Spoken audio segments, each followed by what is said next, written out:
Flinders University is in crisis. Opposing forces are at loggerheads. Collegial empowerment, represented by staff, students and community stakeholders, is up against authoritarian corporatism, represented by the Vice-Chancellor and Chancellor. It's a collective us versus a minority and atomised them. Public and democratic versus private and despotic. This begs the question, who owns Flinders University? Let's be clear. Flinders University is a public university funded by the public purse.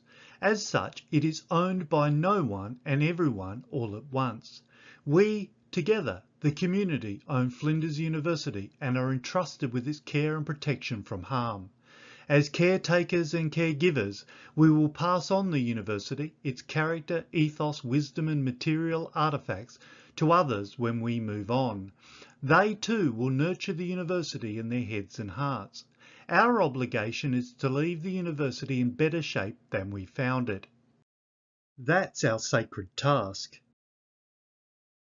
Flinders University is thus a public asset and a cultural artefact, a living practice and an eternal promise.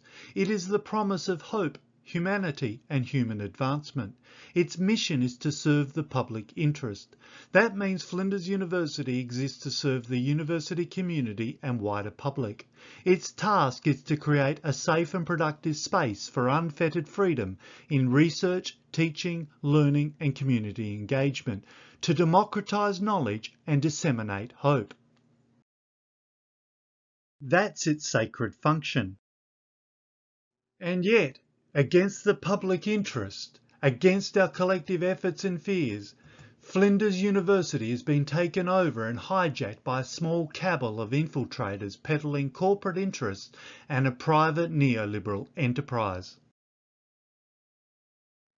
Vice-Chancellor Colin Sterling, at the beckoning of Chancellor Gerlach, has imported his failed Curtin University experiment to Flinders, the neoliberal shock and awe tonic.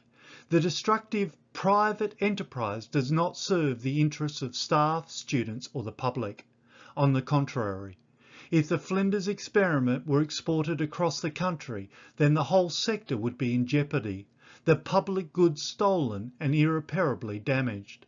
The tonic would kill the patient it is meant to heal, in this case the campus culture of collegiality and trust that feeds the living promise of a healthy and robust university culture.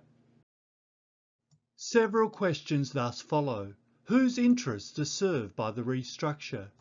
Who stands to gain the most from the wreckage and destruction? Whose KPIs are met by decimating people's livelihoods and careers? Who stole the university out from under our feet? Why is University Council overrun with corporate interlopers, not staff and students? Why is Academic Senate overrun with administration adherents? Where is the critical interrogation of what's at stake in the restructure if Council and Senate won't act, or act responsibly? When was democracy and collegial decision-making given up for groupthink and conformity? Flinders University does not exist to fulfil the private interests of the Vice-Chancellor or Chancellor. It exists for us, the public. It is up to us to protect it from the marauders and vandals of higher education. That is our sacred mission. I'm Andrew Miller and I'm a proud union member.